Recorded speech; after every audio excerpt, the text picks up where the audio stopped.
प्रधानमंत्री स्वनिधि योजना के तहत सरकार स्ट्रीट वेंडर्स को 10,000 रुपए व 20,000 रुपए का आसान लोन देना चाहती है, लेकिन नगर निगम द्वारा इस योजना का क्रियान्वयन ठीक से नहीं कराया जा रहा है, जिसके चलते लक्ष्य पूरा नहीं हो पा रहा है। योजना को पटरी पर लाने के लिए एक बैठक का आयोजन हुआ। न्यू बहुउद्देशीय स्वास्थ्य कर्मचारी संघ के आह्वान पर आयोजित संविदा स्वास्थ्य कर्मचारियों की प्रदेशव्यापी हड़ताल जारी है। नियमितीकरण, पदोन्नति, पदनाम बदलने सहित 12 सूत्री मांगों को लेकर संविदा स्वास्थ्य कर्मचारी हड़ताल पर हैं।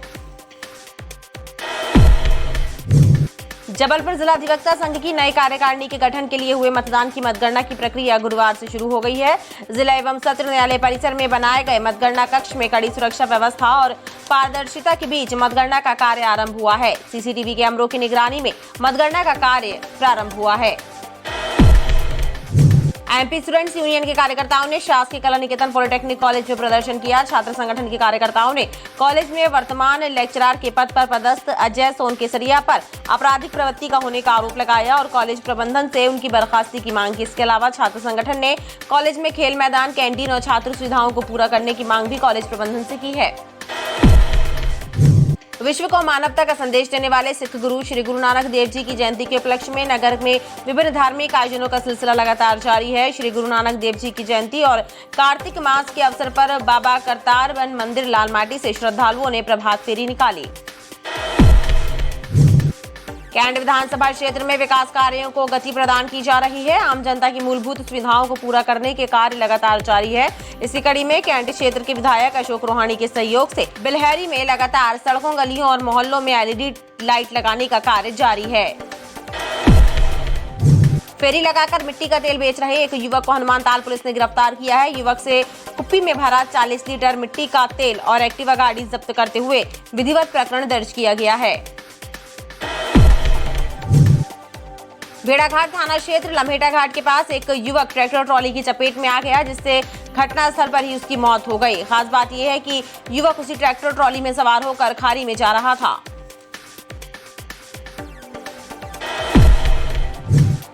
नवोदय विद्यालय में कक्षा 6वीं से प्रवेश के लिए ऑनलाइन आवेदन की अंतिम तिथि बढ़ाकर 30 नवंबर कर दी गई है। कुल 80 सीट खाली है, जिसके लिए अब तक करीब 1000 आवेदन जमा हो चुके हैं। अधिक से अधिक बच्चे आवेदन कर सके, इसलिए तारीख बढ़ाई गई है। अरसे बाद अब सरकारी स्कूलों में बच्चों की दर्ज संख्या बढ़ रही है। जबलपुर जिले के सरकारी स्कूलों में कक्षा 1 से 8वीं तक के बच्चों की दर्ज संख्या 1,35,000 हो गई है।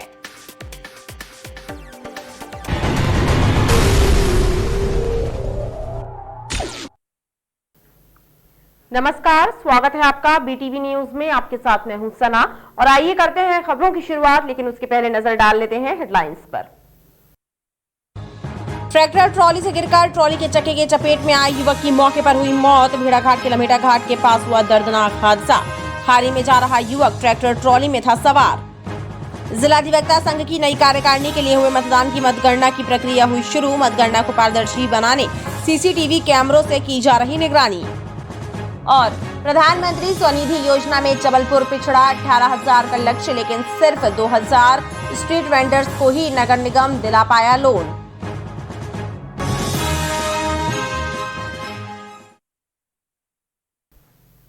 प्रधानमंत्री स्वनिधि योजना के तहत सरकार स्ट्रीट वेंडर्स को 10,000 रुपए एवं 20,000 रुपए का आसान लोन देना चाहती है, लेकिन नगर निगम द्वारा इस योजना का क्रियान्वयन ठीक ढंग से नहीं कराया जा रहा है, जिसके चलते लक्ष्य पूरा नहीं हो पा रहा है। योजना को पटरी पर लाने के लिए एक बैठक का आयोजन हुआ।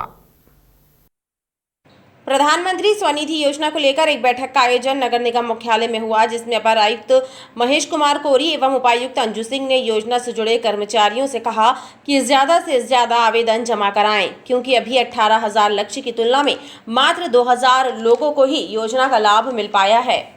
पीएम स्वनिधि की विशेषकर चर्चा हुई है। पीएम स्वनिधि का जो टारगेट है उसको अचीव करना है जल्दी से जल्दी, उस संबंध में सभी समीक्षा हुई है। कितना करीब टारगेट दिया गया है अपने नगर निगम में? 10,000 में 18,243 लक्ष्य हैं और 20,000 में जो है 9,732 लक्ष्य हैं, जिसमें से हम जो है 10,000 में 2,677 लक्ष्य हमने प्राप्त कर लिया है और 20,000 में 95 लक्ष्य प्राप्त किया है। क्या कम परेशानी जा रही है इसको करने में? कुछ टेक्निकल प्रॉब्लम है, बैंक में भी नहीं हो पा रहा है, लेकिन हम प्रयास कर रहे हैं जल्दी से जल्दी अपने लक्ष्य को पालेंगे। योजना से जुड़े अधिकारियों का कहना है कि बैंकर्स का जितना सहयोग मिलना चाहिए वह नहीं मिल पा रहा है। इसलिए जबलपुर नगर निगम इस योजना में पिछड़ता दिखाई दे रहा है। न्यू बहुउद्देशीय स्वास्थ्य कर्मचारी संघ के आह्वान पर आयोजित संविदा स्वास्थ्य कर्मचारियों की प्रदेश व्यापी हड़ताल लगातार जारी है। नियमितीकरण, पदोन्नति, पदनाम बदलने सहित 12 सूत्रीय मांगों को लेकर संविदा स्वास्थ्य कर्मचारी हड़ताल पर हैं। न्यू बहुउद्देशीय स्वास्थ्य कर्मचारी संघ के आह्वान पर प्रदेश के संविदा स्वास्थ्य कर्मचारियों की हड़ताल लगातार जारी है, जिसके चलते अब नगर ही नहीं ग्रामीण क्षेत्रों में भी स्वास्थ्य सेवाएं प्रभावित होने लगी हैं। हड़ताल कर रहे संविदा स्वास्थ्य कर्मचारियों द्वारा सरकार से नियमितीकरण, पदोन्नति, पदनाम बदलने जैसी 12 सूत्रीय मांगों को पूरा करने की बात कही गई है, लेकिन अब तक सरकार द्वारा इनकी मांगों को पूरा करने कोई कदम नहीं उठाया गया है। पूरे भारत में कोरोना योद्धा कर रहे हैं और आज मंडला में विधायक जी ने भी कहा है कि सिर्फ जो विगत 2 साल जो लोग घूमे हैं, सिर्फ एक सफ़ेद कोट में एक भगवान घूम रहे थे, जिसके लिए लोग तरस रहे थे। आज उनकी जो सुनवाई नहीं कर रहा है, तो ये शासन की बहुत बड़ी निंदनीय क्रिया है, जो इसमें पूरे हमारे भारत के संविधान को शर्मसार कर रही है कि हमें अगर हमारा हक नहीं देती तो फिर इससे ज़्यादा और हम क्या कह सकते हैं। हमने क्या मानव सेवा नहीं करी है क्या? हमने पीक समय में हम लोगों ने कंधे से कंधा मिला के शासन से, जब बाकी सभी विभागों को बोल दिया गया कि आप वर्क फ्रॉम होम करिए, और हम लोग फील्ड में इतनी दूर जा जाकर हम लोगों ने काम किया, जब पीक समय था सबकी सेवा करी हमने। और आज क्या हमारे लिए अब अंत समय है ये सेकेंड डोज का, इसके बाद फिर नहीं इतना ज़रूरत पड़ने वाली सरकार को। और आज अगर आप नहीं सुनेंगे हमारी, तो फिर आप कभी नहीं सुनेंगे, ये भी हम जानते हैं। संविदा स्वास्थ्य कर्मचारियों का कहना है कि जब तक सरकार उनकी मांगे नहीं मानेगी, प्रदेश व्यापी आंदोलन जारी रखा जाएगा। जबलपुर जिला अधिवक्ता संघ की नई कार्यकारिणी के गठन के लिए हुए मतदान की मतगणना की प्रक्रिया गुरुवार से शुरू हो गई। जिला एवं सत्र न्यायालय परिसर में बनाए गए मतगणना कक्ष में कड़ी सुरक्षा व्यवस्था और पारदर्शिता के बीच मतगणना का कार्य आरंभ हुआ। केवल प्रतिनिधि और प्रत्याशी यहाँ पर रहेंगे, मात्र 6 लोग यहाँ रह सकते हैं। जबलपुर जिला अधिवक्ता संघ की नई कार्यकारिणी के गठन के लिए हुए मतदान की मतगणना का कार्य गुरुवार से प्रारंभ हो गया है। अध्यक्ष, उपाध्यक्ष, सचिव, सह सचिव सहित कार्यकारिणी सभा के लिए हुए मतदान की मतगणना का कार्य जिला एवं सत्र न्यायालय में बनाए गए मतगणना कक्ष में कड़ी सुरक्षा व्यवस्था और पारदर्शिता के बीच शुरू किया गया। मुख्य चुनाव अधिकारी राजेश उपाध्याय ने बताया कि सर्वप्रथम अध्यक्ष पद की गणना का कार्य शुरू किया गया है। कुल 11 राउंड में मतगणना का कार्य पूरा होगा और मतगणना की प्रक्रिया संभवतः 22 नवंबर को संपन्न होगी। तभी सभी परिणामों की घोषणा की जाएगी। मतगणना स्थल पर सीसीटीवी कैमरे भी लगाए गए हैं और मतगणना की पूरी प्रक्रिया को पारदर्शी बनाए रखने के लिए सभी व्यवस्थाएं सुनिश्चित की गई हैं। जिला अधिवक्ता संघ वर्ष 2021-23 के चुनाव की मतगणना 11 बजे सुबह से प्रक्रिया प्रारंभ हो गई है। प्रक्रिया के दौरान प्रथम दृष्टया तो ये मतलब वो इकट्ठे किए जा रहे हैं प्रत्येक के कितने प्रत्याशी, जैसे 3 प्रत्याशी हैं, इस अध्यक्ष पद की पेटी में 2 मत अलग प्रत्याशियों के प्राप्त हुए, उनको अलग रख दिया गया। 50-50 के पैड बना के उनको फिर first round, second round, third round की काउंटिंग चालू होगी। ऐसे करके 11 राउंड चलेंगे हमारे पास, और 11 राउंड के बाद हम डिक्लेयर कर पाएंगे कि किस प्रत्याशी को कितने वोट मिले। मतदान के बाद मतगणना को लेकर भी अधिवक्ताओं में खासा उत्साह नजर आया। अधिवक्ता मतगणना की प्रक्रिया और परिणामों पर सतत निगाह बनाए हुए हैं। एमपी स्टूडेंट यूनियन के कार्यकर्ताओं ने शासकीय कला निकेतन पॉलिटेक्निक कॉलेज में प्रदर्शन किया।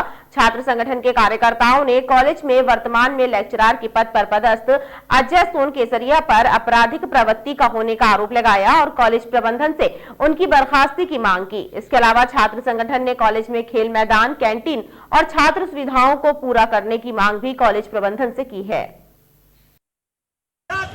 जिंदाबाद जिंदाबाद जिंदाबाद, एमपीएसयू जिंदाबाद जिंदाबाद जिंदाबाद। छात्र संगठन एमपी स्टूडेंट यूनियन के कार्यकर्ताओं और पदाधिकारियों ने कला निकेतन पॉलिटेक्निक कॉलेज में लेक्चरर के तौर पर पदस्थ अजय सोन केसरिया के विरुद्ध प्रदर्शन करते हुए कॉलेज प्रबंधन से उनको बर्खास्त किए जाने की मांग की। छात्र नेताओं ने लेक्चरर पर आपराधिक प्रवृत्ति के होने का गंभीर आरोप लगाया है और कॉलेज में हंगामा किया। इसके अलावा छात्र संगठन ने छात्रों की सुविधाओं को लेकर भी कॉलेज में प्रदर्शन किया और प्राचार्य के नाम ज्ञापन सौंपा। अजय संकेसरिया नाम के यहाँ पे जो अध्यापक हैं उनके बारे में यहाँ पर जैसे कि सबको पता चला कुछ आपराधिक मामले दर्ज हैं जो हमारी नज़र में बच्चों को पढ़ाने के लिए ठीक नहीं है। और दूसरी चीज़ जो हमने यहाँ पर देखी कैंपस के हालत में जो भी ये हॉस्टल और इन सब का जो भी था, इसमें 6 महीने के हमने बकाया पुराने कॉलेज के रिकॉर्ड देखे साइट पे, तो कहीं पे भी टेंडर उसके लिए नहीं खोला गया है, जिसके लिए काफ़ी दिक्कतें हैं, बच्चों को काफ़ी दिक्कतें हो रही, बाहर वो अपना खर्चे में बाहर रह रहे हैं। यहाँ पे कैंटीन की कोई व्यवस्था नहीं है और खेल कूद के लिए जैसे यूनिवर्सिटीज़ के मैचेस होते हैं, हर प्रदेश से यूनिवर्सिटीज़ आती हैं बच्चों को लेकर खेलने के लिए, इस यूनिवर्सिटीज़ यहाँ से नहीं निकाल पा रही है क्योंकि यहाँ पर खेल कूद की पर्याप्त व्यवस्थाएँ नहीं है। इसकी लेकर हमने मांग की है। साहब बाहर गए हुए हैं, जैसे ही साहब आएंगे इनकी सारी मांगों से अवगत करा। क्या समस्या है? एक उन्होंने कैंटीन का बोला है और ग्राउंड्स का, स्पोर्ट्स एक्टिविटीज़ का, तो वो सारी चीज़ें होती भी हैं। कैंटीन का है तो ये सारी चीज़ें अनुकूल हैं। और एक फैकल्टी के लिए उन्होंने बोला केस है जिसका पेपर में आया है, उसको संज्ञान में लेते हुए आगे कार्यवाही करवाई। छात्र संगठन ने कॉलेज प्रबंधन को चेतावनी दी है कि अगर 1 सप्ताह में उनकी मांग पूरी नहीं हुई तो छात्रों के हित में कॉलेज में पुनः जोरदार प्रदर्शन किया जाएगा।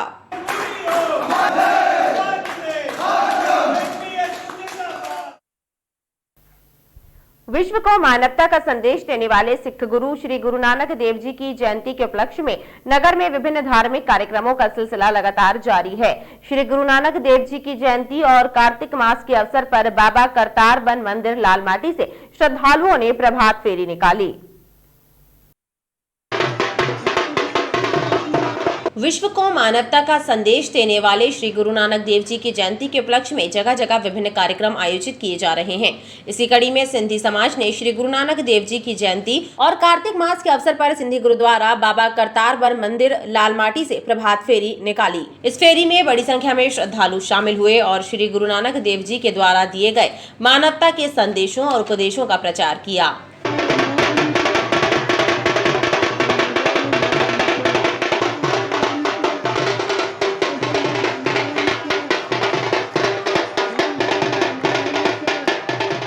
कार्तिक मास के पुण्य पावन अवसर पर गुरु नानक जयंती का कल प्रकटोत्सव है। गुरु नानक देव जी ने जन्म लिया था, उनके जन्मदिन की खुशी में आज प्रभात फेरी का आयोजन किया गया और प्रभात फेरी पूरे गली मोहल्लों नगर से भ्रमण करते हुए बाबा करतारवन साहब में पहुंचेगी। और प्रभात फेरी में कहते हैं संगत में जो है साईं रहता है, जनता जनार्दन है, इसलिए उनका जगह जगह स्वागत किया गया, आशीर्वाद लिया गया, जिसमें हमारा दिल खुशहाल रहे। संगत को नाम जपाते हुए सारी संगत जो है वो गुरु नानक के सारे उपदेशों को फॉलो कर रही है, मना रही है और उनकी कृपा से हम आगे बढ़ते रहेंगे, उनकी कृपा होगी। और कल प्रकाश उत्सव हम बहुत धूमधाम से मनाएंगे। प्रभात फेरी का जगह जगह स्वागत किया गया। शहर और नगर भ्रमण के पश्चात बाबा करतार मंदिर में प्रभात फेरी का समापन हुआ।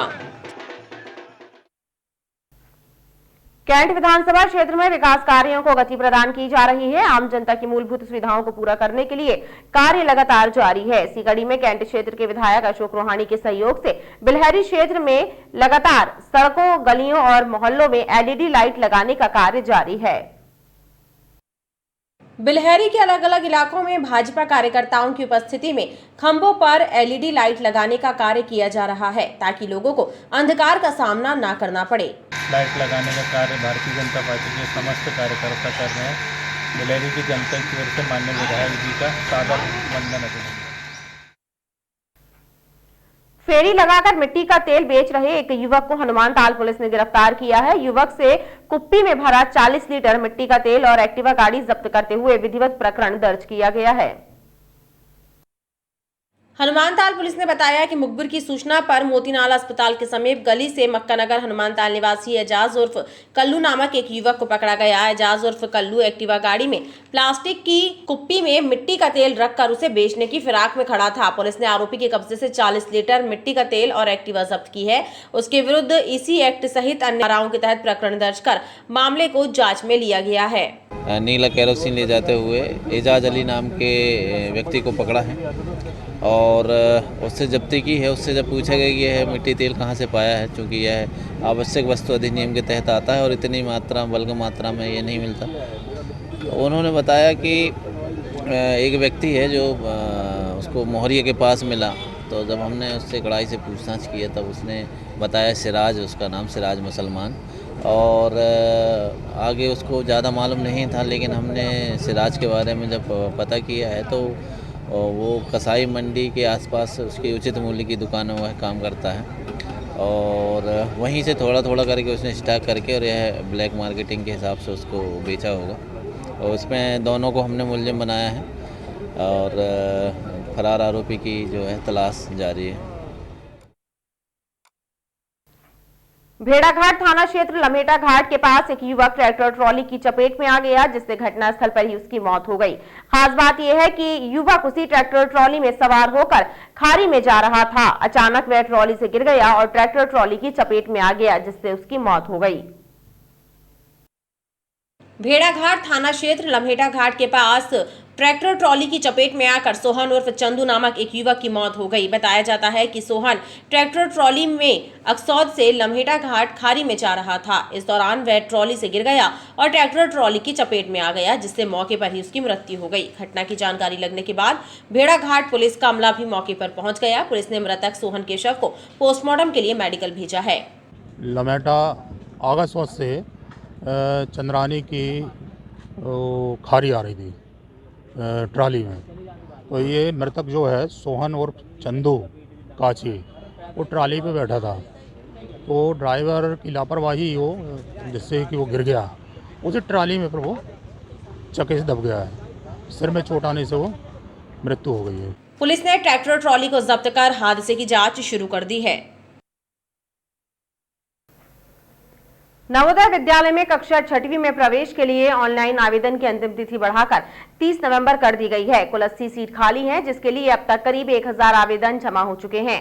अधिक से अधिक बच्चे आवेदन कर सके, इसलिए तारीख बढ़ाई गई है। पूरी तरह निःशुल्क एवं उच्च गुणवत्ता पूर्ण शिक्षा के लिए अपनी विशिष्ट पहचान रखने वाले नवोदय विद्यालय में कक्षा 6वीं के लिए प्रवेश प्रक्रिया प्रारंभ हो चुकी है। कुल 80 सीटों के लिए 30 नवंबर तक ऑनलाइन आवेदन किया जाना है। 6वीं के लिए 80 सीट्स हम भरेंगे। इसी के लिए आप भरने के बाद एग्ज़ाम अप्रैल में लिखना पड़ेगा। लिखने के बाद सिलेक्शन लिस्ट CBSE भेजेगा। इसी के हिसाब से हम इसी को नवोदय विद्यालय में पढ़ाई चालू करेंगे। 6वीं से 12वीं तक सभी बच्चों को पूरा शू पॉलिश से हेयर ऑयल तक सभी फ्री मिलेगा। हमारे ज़िले में कक्षा 5वीं में जो बच्चे पढ़ रहे हैं, उन सभी बच्चों से हमारा आग्रह है, उनके पालकों से हमारा विनम्र आग्रह है कि ऑनलाइन बच्चों के नवोदय विद्यालय मेडिसिन के फॉर्म 30 नवंबर तक उसके निःशुल्क भरे जा रहे हैं, जिसमें कि सभी विद्यालय इसमें पार्टिसिपेट करा करके और बच्चों का ऑनलाइन आवेदन कराएं। सभी पालकों से हमारा विनम्र अनुरोध है। कक्षा 6वीं के लिए इसमें 80 सीटें हैं। गौरतलब है कि पिछले कुछ वर्षों से IAS एवं IPS के लिए सिलेक्ट हुए 30 प्रतिभागी नवोदय विद्यालय से पास आउट है। इसलिए सरकारी शिक्षा व्यवस्था में जवाहर नवोदय विद्यालय अपनी एक अलग पहचान रखते हैं। अरसे के बाद अब सरकारी स्कूलों में बच्चों की दर्ज संख्या बढ़ रही है। जबलपुर जिले के सरकारी स्कूलों में कक्षा 1 से 8वीं तक के बच्चों की दर्ज संख्या 1,35,000 हो गई है। कोविड के दौरान आर्थिक परेशानियों के चलते कुछ अभिभावकों ने बच्चों का नाम प्राइवेट स्कूल से कटवाकर सरकारी स्कूल में दर्ज करवा दिया है। यानी सरकारी स्कूलों में बच्चों की दर्ज संख्या बढ़ रही है। कक्षा 1 से 8वीं तक के स्कूलों में बच्चों की दर्ज संख्या बढ़कर 1,35,000 के करीब हो गई है। हमारे यहाँ ही जैसे 106% हमारे बच्चे हो गए हैं। पिछली बार 1,31,000 बच्चे थे और इस बार हमारे 1,35,000 बच्चों का स्कूलों में दाखिला हुआ है, तो निश्चित रूप में बच्चों की संख्या बढ़ी हुई है। और इसके पीछे कारण तो बहुत नहीं है, पर चूँकि जो 1.5 साल जो लॉकडाउन था उस वजह से पालकों में थोड़ा सा दिक्कतें आई हैं, तो उस वजह से स्ट्रेंथ बढ़ी है, नो डाउट। बहरहाल बच्चों की दर्ज संख्या बढ़ने से कई उन स्कूलों में भी रौनक लौट आई है जिन्हें बंद किए जाने पर विचार हो रहा था। खबरों का सिलसिला लगातार जारी रहेगा। आप देखते रहिए BT।